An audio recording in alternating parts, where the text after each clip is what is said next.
Assalamualaikum. Kita di depan lapas. Habis ngapain Pak di lapas Pak? Ya, tilik-tilik saudara-saudara yang di dalam itu. Ya, beliau ini orang yang luar biasa ya, pembimbing saudara-saudara kita yang ada di lapas. Oke, hari ini kita bahas yang ada di lapas ya. Kehidupan di lapas sebenarnya sih seperti apa sih yang panjenengan tahu gitu. Soalnya kalau masyarakat awam nggak tahu lah gitu ya. Ya, lapas itu untuk nama sekarang Lembaga Pemasyarakatan. Disingkat dengan LP lah. Kalau dulu orang nyebutnya penjara.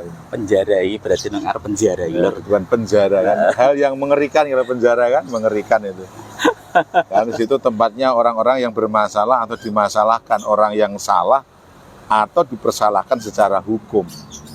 Sehingga pemerintah punya kepedulian karena bagaimanapun ini adalah anak bangsa, maka dibinalah di dalam, dibina, dididik sesuai dengan kebutuhannya. Jadi yang butuh sekolah ya di dalam ada kejar paket ABC. Oh ada. Kemudian yang tidak bisa ngaji Quran ya, yang Muslim ya wajib ngaji. Jenengan yang menjadi guru ngaji. Ya, kita bukan hanya ngaji tapi juga pembimbingan kitab juga. Oh gitu. Jadi ada yang program pemula nanti yang tidak bisa baca Al-Quran, ada program baca tulis Al-Quran sampai mahir membaca Al-Quran.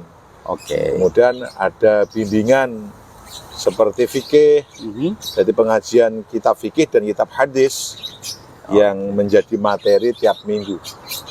Jadi kalau orang yang tadi penjara seperti apa? Ya seperti kehidupan di luar dan seperti pesantren gitu. Tapi Karena, kalau menurut informasi katanya di penjara itu serba nggak enak Pak. Ya nggak adil aja gitu. ya namanya di penjara. Dipecah enak-enaknya di penjara ya enak di rumah lah. Ya tapi gini, menurut jenengan ya, apakah orang yang di penjara itu akan nantinya akan menjadi lebih baik atau malah sebaliknya? Apakah bisa menjadi efek jerah? Itulah tujuan utama negara ini. Negara ya, tujuan negara untuk membina masyarakatnya yang bermasalah itu kan agar berubah menjadi lebih baik. Jadi hukuman itu atau sanksi hukum menjadi shock terapi bagi mereka agar ke depan lebih baik lah tentunya. Dan banyak yang sepulangnya dari penjara atau lapas ini menjadi orang yang baik-baik, lebih terarah hidupnya, lebih benar cara bekerjanya, dan lain sebagainya. Dan karena di dalam penjara itu sekarang pemantauannya sangat ketat. Ada 65 item penilaian. Ketika tidak bisa memenuhi penilaian itu, maka sulit untuk dipulangkan orang-orang bermasalah ini. Maka mau tidak mau dia terbimbing dalam sistem yang baik sehingga nanti akhirnya menjadi baik. Tapi jadi kan sudah lama di sini ya. Saya mulai tahun 2002. 2002. Wow. 2002. 20-an tahun, wah. Ya. 20-an tahun di sini. Ya. Tapi gini, bener gak sih kalau di dalam itu malah lebih bebas? Kalau ini kata-kata orang ya, Mas. Dulu mungkin ya kita salah lah ya, tapi mungkin setelah keluar penjara kita itu malah lebih dahsyat karena di dalam itu ya seperti itu gitu. Sekarang begini, namanya penjara itu kan satu lembaga untuk pembinaan orang-orang yang bersalah di mata hukum atau dipersalahkan. Oke. Otomatis di situ bertemulah katakan bandar dadu ketemu bandar dadu gitu ya. Karena dadu atau judi kan sekarang menjadi tindak pidana. Kalau dulu tipiring ya, sekarang menjadi tindak pidana kriminal lah. Yang sanksinya juga tidak main-main loh. Jadi perjudian itu untuk era sekarang disebut melanggar pasal 303, itu sanksinya sampai 15 tahun. Paling rendah setahun setengah loh. Perjudian apa saja itu. Sekarang kalau katakan bandar dadu ketemu bandar dadu di dalam, dia mau ngapain? Bisa jadi. Tapi selama ini tidak ada. Neng itu sangat mungkin tidak ada. Tapi gini sih, dari kemarin ada tetangga saya beberapa ya yang kan ada judi kecil-kecilan itu ya. Itu ketangkap mungkin di sini juga gitu. Udah balik lah ya. Iya. Itu juga judinya nggak ini banget. Pokoknya katanya nggak enak pokoknya di penjara itu baru kemarin Ya, pulang. ya, memang enggak. Kalau apa Mas Abu pengen coba kasusnya sederhana judi ada lah. Ada. Jenengan ada nggak yang di dalam terus jenengan ajak ngaji atau apa tapi orangnya susah gitu dalam arti Ya, saya preman gitu. itu alhamdulillah selama dari 2002 sampai sekarang tidak pernah ada masalah atau kesulitan atau kendala dalam membina mereka. Kebanyakan ya kooperatif lah, menyenangkan. Ketika kita tidak berangkat juga mereka menunggu kita dengan rindunya begitu. Karena mungkin dakwah yang terikhlas adalah mungkin di sini lah. Dakwah yang terakhir di sini. Karena kita mendakwai orang yang butuh, Tapi tetap dibayar kan. Tidak ada bayaran di sini. Masa? Di sini kita sukarela. Iya, tidak ada bayaran karena kita di sini sukarela selama 2002 sampai sekarang. Ya sudah, kita atas nama kemanusiaan, atas nama ilmu, atas nama persaudaraan Islam, kita datang memberi satu rasa kasih sayang, mengajari mereka yang tidak sholat, diajari sholat, yang tidak bisa wudhu, dia wudhu. Kita bekali ilmu-ilmu agama agar nanti pulang menjadi orang yang bermanfaat. Hal yang paling mengesankan untuk jenengan dari 20 tahun dari dulu sampai sekarang lah di sini. Dulu ada namanya anak warga binaan kasus pembunuhan. Jadi dia termasuk pembunuh bayaran lah. Wah, iki. Pembunuh bayaran dari kabupaten sebelah gitu ya. Keputusannya dulu diputus 23 tahun di sini. Masih muda. Iya. Itu pada waktu dulu melihat kita karena dia terkenal sakti, memang dia sakti. Jadi pada waktu penangkapan dia itu juga tidak mudah, harus mengerahkan dari polisi Polda dari Polda menangkap dia dan mengerahkan orang-orang yang sakti juga karena si orang ini ditembak tidak mempan. Wow. Ya. Ampuh berarti gitu ceritanya. Ya, jaduk istilahnya. Dan ya. itu nyata itu ya. Nah, itu ketika pertama kali berjumpa dengan kita itu alhamdulillah Allah memberi satu hal yang di luar nalar kita. Orang itu yang berawal kita kemudian dia tersungkur terus lemes badan. Ketika berdebat dengan kita nalika lemes ngreweli bahasane wong Jawa. Kemudian minta maaf, kemudian siap untuk dibimbing lah intinya begitu.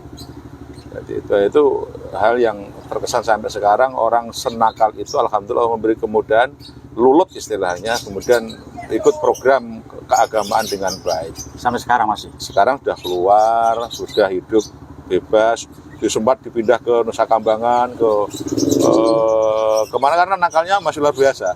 Itu. Tapi alhamdulillah tidak melakukan perlawanan yang nyata, tapi dia pada waktu percuma dengan kita itu dia ya siap dibimbing lah. Maka diperkirakan orang ini tidak mau dibimbing gitu. Alhamdulillah dia terus greweli istilahnya gitu. Nah, itu yang subhanallah. Luar biasa. Ada berapa banyak orang di sini? Kurang lebih. Sekarang ada sekitar 350-an. Mau di penjara oke juga ya. Ya, kasus yang paling banyak itu perjudian. Iya, itu kadang memang dan narkoba. Kalau perjudian kan kalau orang umum bilang itu nggak kayak kejahatan banget gitu ya. Itu kayak nggak sengaja aja gitu. Main di rumahnya wong-wong kondangan tiba-tiba ada Pak polisi, wah iki. Orang jarak kebanyakan gitu, Pak. Serius gitu. Tapi mereka itu setelah dapat jatah di sini ya. Apa yang mereka lakukan menurut sepengetahuan jenengan gitu? Ya, kebanyakan pulang pasti menjadi baik lah, insaf lah, minimal kapok lah. Karena sedih loh. Dan perlu diketahui di konsep di dalam konsep lapas sekarang itu sangat manusiawi sekali, tidak seram seperti yang kita bayangkan ya. Kalau dulu ya sekarang kan ada asasi manusia. Oke. Maka kita ketika orang di sel menyebutnya tidak sel tapi di karantina gitu ya. Ketika ditaruh di dalam ruangan penjara bukan tapi di blok istilahnya, hanya di blok saja itu. Dengan penyebutan yang manusiawi. Makannya sana enak ya, Pak? Oh, makannya enak-enak, kalau makannya enak. Segoton. Ya. Oh enggak. Oh di sini ada daging, ada loh. Di lapas Padi itu kalau orangnya gemuk-gemuk, sehat-sehat. Karena taruh kerja. Ini termasuk kebaikan kepemimpinan saat ini. Ini Pak Febi sekarang kalapasnya ini punya program pembangunan bagus sekali sekarang.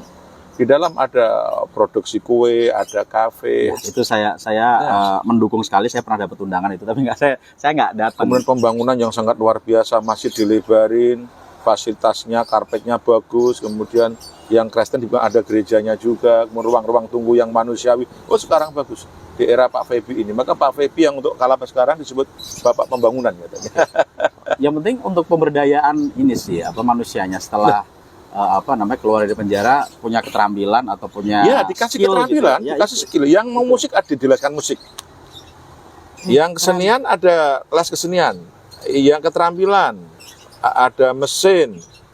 Ya, ada boga, macam-macam. Yang ibu-ibu juga begitu. Jadi dikasih yang santri yang ngaji sampai yang tidak bisa pulang jadi bisa ustadz loh. Pulang jadi ustadz. Keren. Alhamdulillah. Jadi pulang jujuk iso moco Quran lancar. Ya, ada yang menghafal Quran juga. Alhamdulillah. Ada yang puasa dalail juga. Oke. Jadi di sini adalah betul-betul pesantren. Orang menyebutnya anak pesantren At-Taubah karena masjid di dalam At-Taubah namanya. Jadi pesantren At-Taubah itu pesantren anak dalam namanya. Oke. Keren. Karena ngajinya Mas Abu, ngajinya 1 minggu 4 kali. 1 minggu kegiatannya 4 kali. Hari Senin, Selasa, Rabu. Nanti Senin, Selasa dari saya, kemudian Rabu dari Kemenak, Jumatannya khutbah Jum'ah.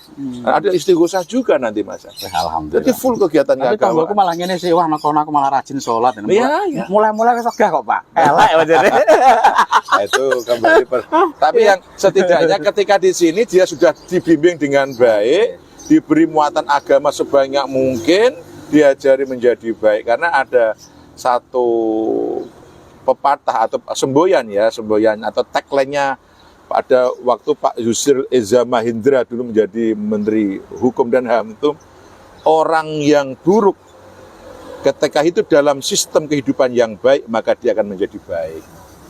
Maka itulah sistem yang baik memungkinkan mereka pulang menjadi baik.